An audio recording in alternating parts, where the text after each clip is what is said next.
Finally guys Canada की border छोड़ के यूएस के बॉर्डर में मैं चल रहा हूँ। मुझे बिलीव नहीं हो रहा है। What about you? बहुत इंसेन था यार, कभी सोचा नहीं था कि यूएस के बॉर्डर में जाएंगे। आई डोंट नो अभी आगे क्या होगा। तो फाइनली गाइस अभी यूएस से हम लोग रिटर्न आ रहे हैं और यूएस ऑफिसर को मिलके हम लोग आए। ओह माय गॉड, मैं तो लिटरली नर्वस हो गया था। मुझे पता नहीं क्या बात है। हेलो, बॉन्जोर, नमस्ते, सत श्री अकाल, आदाब। My name is Abhishek Yadav and you guys are watching Lost Indian. तो आज के वीडियो में मैं बात करने वाला हूँ व्हाट इज कोऑप लेटर और इस कोऑप लेटर को अप्लाई कैसे करते हैं। तो बेसिकली कोऑप लेटर क्या होता है? तो मेरे कोर्स में मेरा 2 ईयर का प्रोग्राम है, तो उसको 4 सेमेस्टर्स थे। तो 4 सेमेस्टर में से 3 सेमेस्टर मेरी स्टडीज थी और 4th सेमेस्टर में मेरी कोऑप थी, जो कि प्लेसमेंट होता है, जिसमें आप full time, almost full time जितना ही काम करते हो। एंड उसी के साथ साथ मेरे को 3 सब्जेक्ट्स और है स्टडी करने के लिए, तो उनके भी असाइनमेंट्स और सब्जेक्ट्स चलते रहते हैं।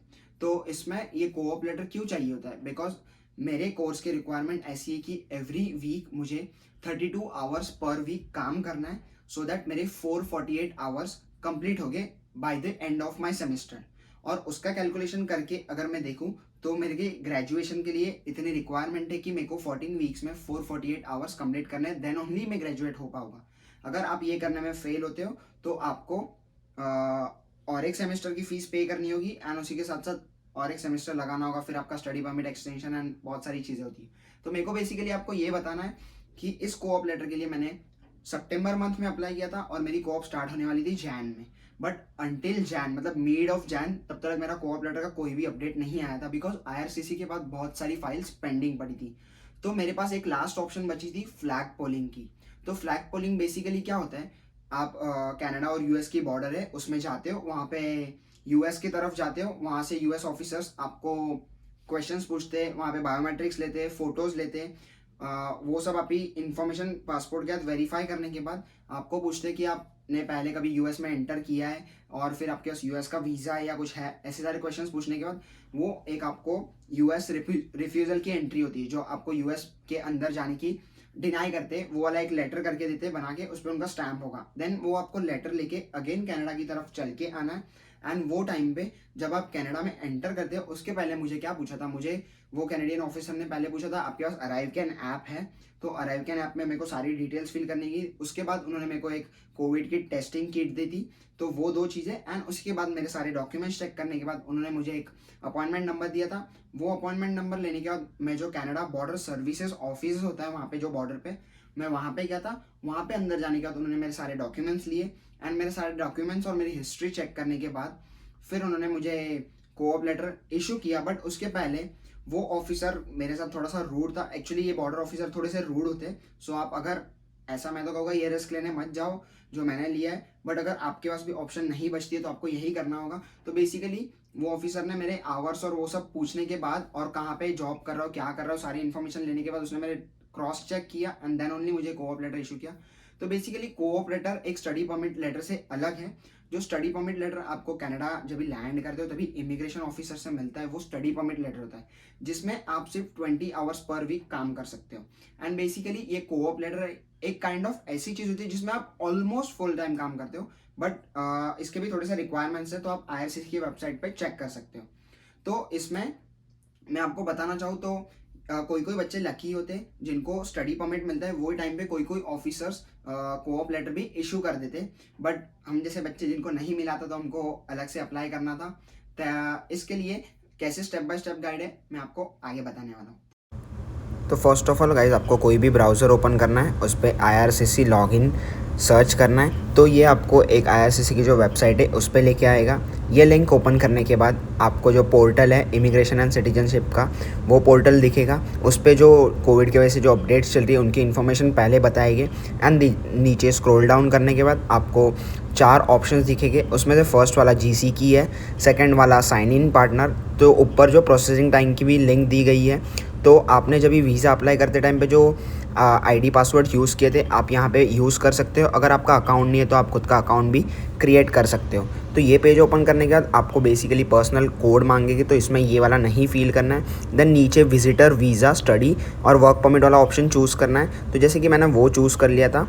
इसमें फिर आपको जो बेसिक आपका एज़ पर द रिक्वायरमेंट्स जो क्राइटेरिया है वो चूज़ करना है। जैसे कि मेरे को कनाडा में वर्क करना था और टेम्परली मेरा जो अभी स्टेटस है वो मोर दैन 6 मंथ्स होगा, तो इसके लिए मैंने वो वाला कॉलम चूज़ किया है। उसके बाद फिर आपको जो बेसिक क्वेश्चन है, जैसे कि आपका पासपोर्ट कहाँ का है, फिर आपको कनाडा में आप कब से हो, और लाइक जो क्वेश्चंस है वो हिसाब से मैंने जो फर्स्ट इंडिया था वो चूज़ कर लिया। उसके बाद मैं अभी कनाडा में हूँ तो मैंने कनाडा चूज़ किया। अगर आप कोई और कंट्री में हो तो और कंट्री का चूज़ कर सकते, जैसे कि बच्चे ऑनलाइन स्टडीज़ कर रहे हैं तो उन लोग खुद के होम कंट्री का भी चूज़ कर सकते हैं। और फिर यहाँ पे पूछा है कि आपका कोई फैमिली मेम्बर है जो कैनेडियन सिटीज़न या परमानेंट रेसिडेंट है, तो ऐसा तो मेरा कोई नहीं था, तो इसके लिए मैंने इसके लिए नो सेलेक्ट किया। And then your date of birth choose करनी है। ये सेलेक्ट करने के बाद आपको नेक्स्ट पेज पे जाना है। फिर नेक्स्ट पेज पे आने के बाद आपको एक क्वेश्चन पूछा जिसमें आपका पर यूएस में कोई परमानेंट रेसिडेंट है, तो वो आंसर मेरा नो था। उसके बाद उन्होंने पूछा है कि मैं अभी करंट कौन से इमिग्रेशन स्टेटस पे कनाडा में हूँ, तो मैं एज अ स्टूडेंट हूँ। एंड देन मैं अभी ऑन कैंपस जॉब करना चाहता हूँ, तो नहीं, मुझे एक कोऑप है तो मैं ऑफ कैंपस जॉब करना चाहता हूँ। फिर उसके बाद जो 2 क्वेश्चंस है उसमें मेरे को लिखा है कि आप 20 आवर्स पर वीक मतलब ऑफ कैंपस काम करते हैं, तो मैंने येस सेलेक्ट किया। एंड देन उसके बाद मुझे पूछा है कि मिनिमम आपका कोर्स 1 ईयर का था, तो नहीं, मेरा 2 ईयर का प्रोग्राम था, तो इसके लिए मेरा ये क्वेश्चन का भी आंसर नो होगा।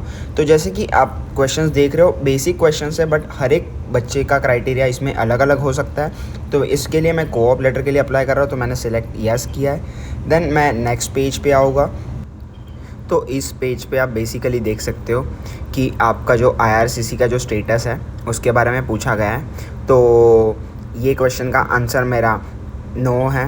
एंड देन आप देखोगे तो आपने इसके पहले कोई परमानेंट रेसिडेंट के लिए अप्लाई किया है, तो मैंने नहीं किया था, तो मैं इसके लिए नो सेलेक्ट करूँगा। एंड देन थर्ड क्वेश्चन पूछा गया है कि आपके पास कोई जॉब ऑफ़र लेटर है, तो मेरे पास ऐसी कोई जॉब ऑफ़र लेटर तो है नहीं, इसके लिए मैंने उसका आंसर भी नो सेलेक्ट किया है। देन नेक्स्ट पेज पे आने के बाद आपको वापस 2 क्वेश्चन पूछे गए, उसमें आपका मैरिटल स्टेटस पूछा गया है। एंड फिर नेक्स्ट क्वेश्चन में मुझे पूछा गया है कि आपका प्रोविंस ऑफ डेस्टिनेशन कौन सा है, या मल्टीपल प्रोविंस आप विजिट करने वाले हो, तो मेरा आंसर इसमें सिर्फ ओंटारियो रहेगा, बिकॉज अब तक मेरा कोर्स चल रहा है एंड फिलहाल मूव ऑन होने का कोई प्लान नहीं है, तो इसके लिए मेरा इसका आंसर ओंटारियो रहेगा। फिर उसके बाद आपने नेक्स्ट क्वेश्चन देख सकते हो, जैसे कि लिखा है कि will you be living in Canada with your parent और लीगल गार्डियन, तो मेरा answer no, because I am staying alone. So इसका आंसर नो सिलेक्ट करने के बाद नेक्स्ट पेज पे आओगे तो आपको मतलब ये बेसिक क्वेश्चनर है, बट आपको देख रहे हो कि हर एक क्वेश्चन का क्राइटेरिया बच्चों के हिसाब से अलग अलग हो सकता है। तो यहाँ पे मेरी रिज़ल्ट शो कर रही है, इसमें 3 ऑप्शंस है लाइक, तो इसमें से जो फर्स्ट वाली कैटेगरी है उसमें है टेम्पररी रेसिडेंट वीज़ा, सेकंड वाली कैटेगरी है coop in Canada and third वाली कैटेगरी है वर्क ऑफ कैंपस। तो ये 3 कैटेगरी में से आपका जो क्राइटेरिया वो चूज़ करना है। जैसे कि मेरा था कोऑप इन कनाडा, बिकॉज मेरे को इस सेमेस्टर में कोऑप अप्लाई करनी थी, तो इसके लिए मैं ये वाला ऑप्शन चूज़ करूँगा। तो ये ऑप्शन चूज़ करने के बाद आपको ये पेज पे लेके आएगी। इस पेज पे आने के बाद आपको कंटिन्यू पे क्लिक करना है। देन आप देख सकते हो कि आपका कोई फैमिली मेम्बर जो कनाडा में है, तो मेरा नहीं है, तो इसके लिए मैंने नो सेलेक्ट किया। देन नेक्स्ट पेज पे आने के बाद आपको स्टडी परमिट के लिए अप्लाई करना है, तो मेरे पास ऑलरेडी स्टडी परमिट है, इसके लिए मैंने इसका आंसर नो सेलेक्ट किया।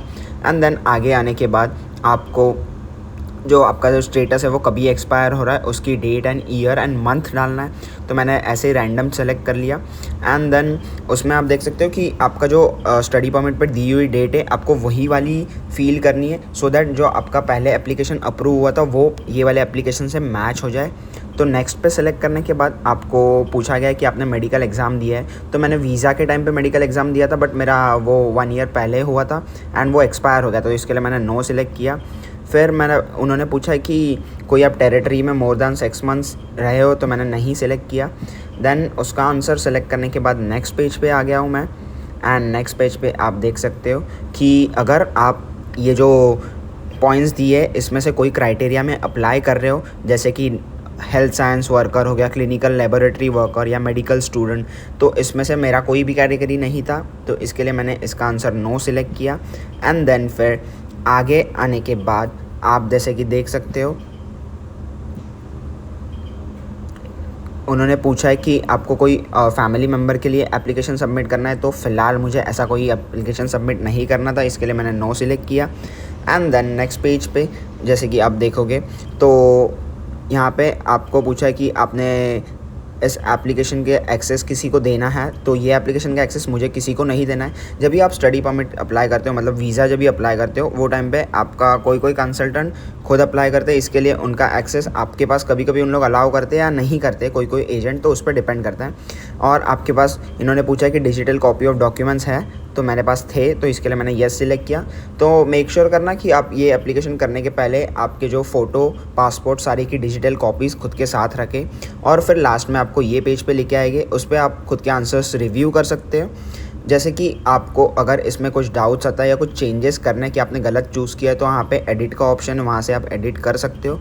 तो ये सारा चेक करने के बाद आपको नेक्स्ट मतलब कंटिन्यू पे क्लिक करना है। फिर उसमें भी आप देखोगे तो 3 स्टेप्स दी गई है, और 4th स्टेप पे फ़ीस पेमेंट की। एंड देन लास्ट पेज आ जाता है जो IMM फॉर्म। तो ये IMM फॉर्म जो है 5710 वो मैंडेटरी है, तो आप यहाँ पे जाके डाउनलोड कर सकते हो और वो फॉर्म को फ़िल करना है। देन फिल करने के बाद वो फॉर्म को आपको वापस वही फ़ोल्डर में आके अपलोड करना है। तो ये फॉर्म बहुत इंपॉर्टेंट है। तो ये जो IMM 5646 फॉर्म था वहाँ पे रिक्वायर्ड लिखा था, और इस वर्क परमिट एप्लीकेशन की फ़ीस 0 थी मेरे लिए, तो मैंने ये पेज भी कंप्लीट कर दिया है। तो ये क्वेश्चनर का बेसिक इन्फॉर्मेशन था, मुझे आपको बताना था। और इसमें जो डॉक्यूमेंट्स मैंडेटरी लिखे हैं उन्होंने, वो डॉक्यूमेंट्स आपको अपलोड करना है, जैसे कि आपकी पासपोर्ट की कॉपी, आपको कॉलेज से जो कोऑप लेटर मिला है वो, एंड IMM 5710 फॉर्म। तो ये सारे डॉक्यूमेंट्स अपलोड करने के बाद आपका एप्लीकेशन हो जाता है कंप्लीट। सो फाइनली गाइज, जो काम के लिए हम इतने दूर आए थे US कनाडा बॉर्डर के लिए, और finally it's done, this piece of paper finally I got it. और ये इस खुशी के मौसम में देख रहे हो आप, स्नोफॉल स्टार्ट हो गई है। फाइनली हो गया, काम हो गया। हाँ तो गाइज, ये थी मेरी video about how to apply for co-op work permit letter. But ये co-op work permit letter apply करने से पहले बेसिक आपके पास थोड़े से डॉक्यूमेंट्स होने चाहिए, जैसे कि आपका वैलिड स्टडी परमिट, आपका पासपोर्ट की कॉपी, एज वेल एज इसके लिए आपको एक कॉलेज से कोऑप लेटर चाहिए होता है जो मैंडेटरी है, जिसमें कॉलेज के जो लेटर हेड पे मेंशन किया होता है कि ये नाम का बच्चा ये कोर्स में एनरोल है और इसकी कोऑप इस सेमेस्टर में है, from this date to this date he is going to do the coop at particular placement, और जो भी रहेगा वो आपको कॉलेज के लेटर हेड पे लिख के मिलेगा, उसके बाद ही आप अप्लाई कर सकते हो। तो ये कोऑप लेटर अप्लाई करते टाइम आपको बहुत सारी चीज़ें ध्यान में रखनी है। और मेरे को एक बात बतानी कि ये क्राइटेरिया जो है हर एक बच्चे का अलग अलग होगा, बिकॉज आपने जो क्वेश्चंस देखे उसमें मे बी मेरा आंसर यस है तो आपका आंसर उसमें नो हो सकता है, या फिर आपकी कोई फैमिली या रिलेटिव्स यहाँ पे हो सकते हैं तो आपका वो वाला आंसर भी अलग होगा। तो थोड़ी बहुत चीज़ें जो अलग अलग हो सकती है, तो मेक श्योर करें आप आपकी इन्फॉर्मेशन आपके हिसाब से फिल करिए। एंड मैंने लिटरली मेरे कॉलेज में बच्चे देखे जो अलग अलग कंट्री से थे, उनसे बात भी की थी, तभी इन लोग कोऑप लेटर अप्लाई करने के लिए $400, $500, $600, मैंने एक लड़की देखी थी उसने $900 पे किए थे लिटरली लॉयर्स को यहाँ पे just to apply for this coop letter. But हाँ यार, उनकी भी बात सही है कि अगर आपकी इसमें एक ज़रा सी भी मिस्टेक हो सकती है तो आपको इसमें फ्यूचर में तकलीफ देगी, मतलब कि आपको वापस फिर अप्लाई करना होगा, आपकी चेंजेस करने होंगे, और फिर उसके लिए टाइम प्रोसेसिंग, कोविड की वजह से एक्चुअली प्रोसेसिंग टाइम लंबा हो गया तो आपका टाइम वेस्ट भी होगा। तो जो भी डिसीजन लोगे आप सोच समझ के लेना। तो अगर आपको ये वाली वीडियो पसंद आई होगी तो मेक श्योर करें वीडियो को लाइक करके जाए। एंड अगर आपको कुछ भी क्वेरीज आप कमेंट करके पूछ सकते हो, या इंस्टाग्राम का हैंडल मेरा यहाँ पे शो करता होगा, आप मुझे इंस्टाग्राम पे भी रीच आउट कर सकते हो। एंड अगर आप चैनल पे नए हो तो चैनल को सब्सक्राइब करना ना भूलिए, बिकॉज आपके एक सब्सक्राइब बटन से मुझको थोड़ी सी मोटिवेशन मिल जाती है। Until then keep watching Lost Indian, take care, bye bye, see you soon in the next video, vibe check, दुआ में ज़रूर याद रखना, बाय।